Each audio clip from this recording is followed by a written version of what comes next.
Hello friends, good afternoon all of you. चलिए शुरू करते हैं क्लास 10th के प्रमेय संख्या 2 जो बिहार विद्यालय परीक्षा समिति के द्वारा हर वर्ष पूछी जाती है। इस प्रमेय पे आधारित प्रश्न। तो इसे शुरू करने से पहले हम एक बार इसे पढ़ के आपको बताएंगे कि क्या पूछ क्या रहा। यदि कोई रेखा किसी त्रिभुज की दो भुजाओं को समान अनुपात में विभाजित करती है तो यह रेखा तीसरी भुजा के समानांतर होगी। यह बात आपके समझ में आया?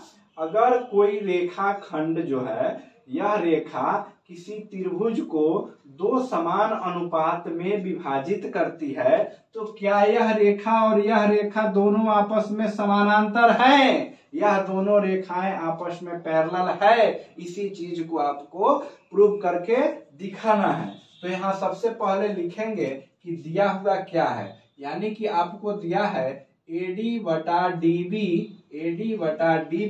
बराबर AE बटा EC। यहाँ पे लिख देंगे, दिया हुआ है, गिवन वैल्यू है। अब इसके बाद हमको प्रूव क्या करना है उसे लिख लेंगे, यानी कि यहाँ लिखेंगे सिद्ध करना है,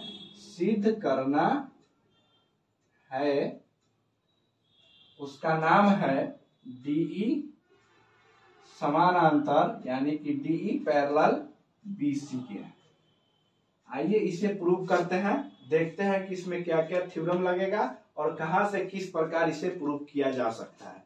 तो सबसे पहले इस AD को हम देखेंगे और इस DB को देखेंगे। AD यहां से यहां तक है, DB यहां से यहां तक। तो यह संबंधित त्रिभुज कौन सा है? इससे संबंधित त्रिभुज कौन सा है? तो इससे संबंधित त्रिभुज ADE है। इससे संबंधित त्रिभुज क्या है? इसे अब लिखेंगे कि त्रिभुज ADE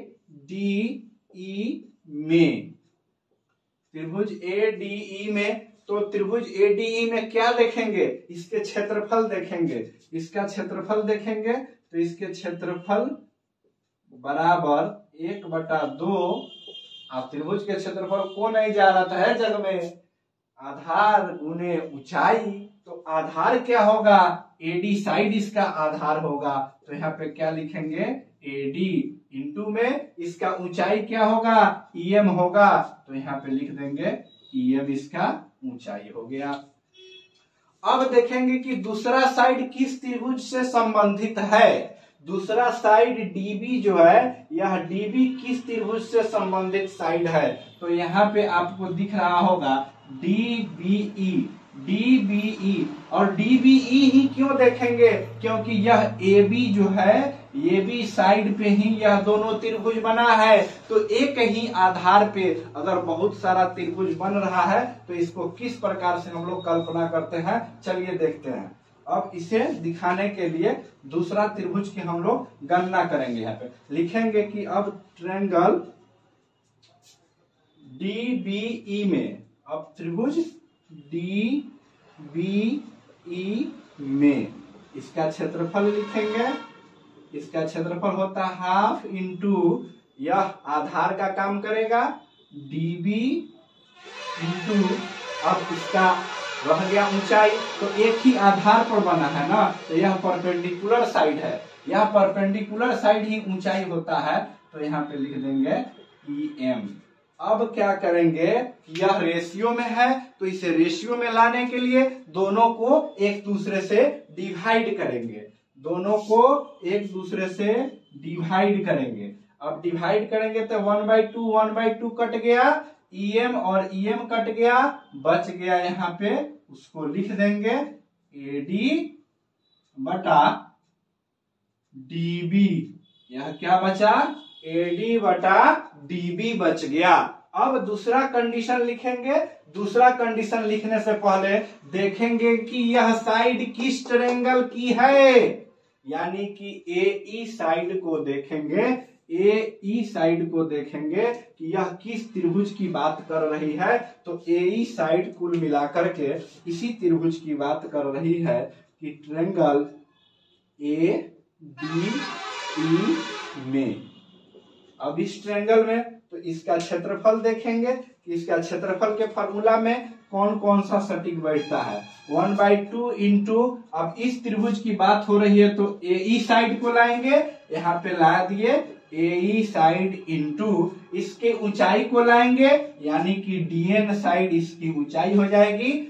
अब इसके बाद वाले भुजा का बात करेंगे और इस भुजा का बात करेंगे कि इसी भुजा किस त्रिभुज से संबंधित है। इसी भुजा किस त्रिभुज से संबंधित है, तो इसी साइड के लिए DCE त्रिभुज की बात होगी। तो अब लिखेंगे त्रिभुज DCE की क्षेत्रफल। अब इसका क्षेत्रफल लिखने के लिए हम इसका प्रयोग करेंगे। DCE के क्षेत्रफल लिखेंगे 1/2 इंटू यह साइड EC इंटू में, अब इसके लिए आपका लंब का काम वही करेगा DN साइड, क्योंकि एक ही आधार पे बहुत सारा त्रिभुज बनाया जा सकता है, लेकिन उसकी जो परपेंडिकुलर हाइट होगी, उसकी जो लंबाई होगी, वही लंबाई उसका हाइट होगा, यानी कि यही इसका हाइट होगा। तो यहां से आप ध्यान से देखेंगे कि क्या चीज कट जा रहा है, यानी वो हाफ और हाफ कटेगा, DN से DN कटेगा, यहां से आ गया आपका AE बटा EC। अब जैसे कि आप देखते हैं कि इस प्रमेय में आपको दिया गया क्या है, जो चीज दिया गया है उसे यहाँ लाएंगे और उसके बाद यह ऑटोमेटिक प्रूव होगा। यहाँ पे आपको दिया हुआ है AD बटा DB, AD बटा DB यह दिया हुआ है इक्वल टू AE बटा EC, यह दिया हुआ है। तो इस प्रश्न में जब यह परिमेय बराबर है तो इसका क्षेत्रफल भी बराबर होगा, जब इसका परिमेय बराबर है तो इसका क्षेत्रफल भी बराबर होगा, यह निश्चित है। तो यहां से यह सिद्ध होता है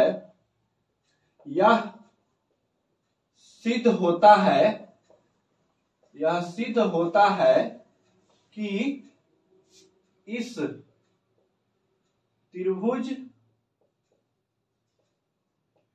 का क्षेत्रफल भी समान अनुपात में होगा।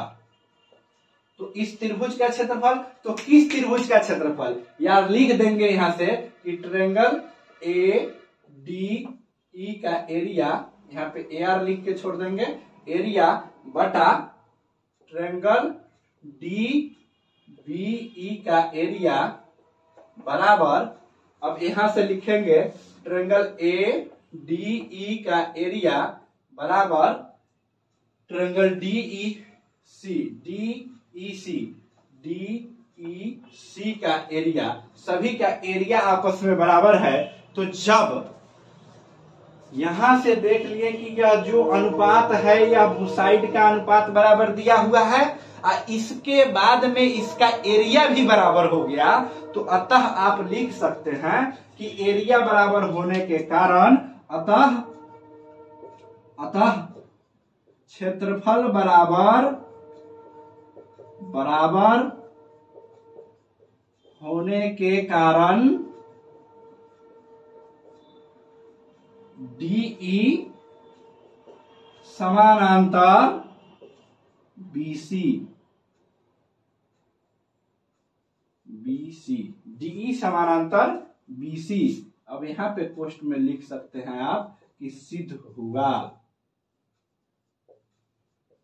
तो यह प्रश्न आपको कितना आनंद पहुंचाया है या पीड़ा पहुंचाया है, आप एडुकेयर एकेडमी को लाइक शेयर एंड सब्सक्राइब करके इस प्रश्न को 2 बार 3 बार देख सकते हैं, और आप कमेंट बॉक्स में दिया गया नंबर पे कॉल करके सीधे अपना डाउट पूछ सकते हैं। तो चलिए, थैंक यू, धन्यवाद।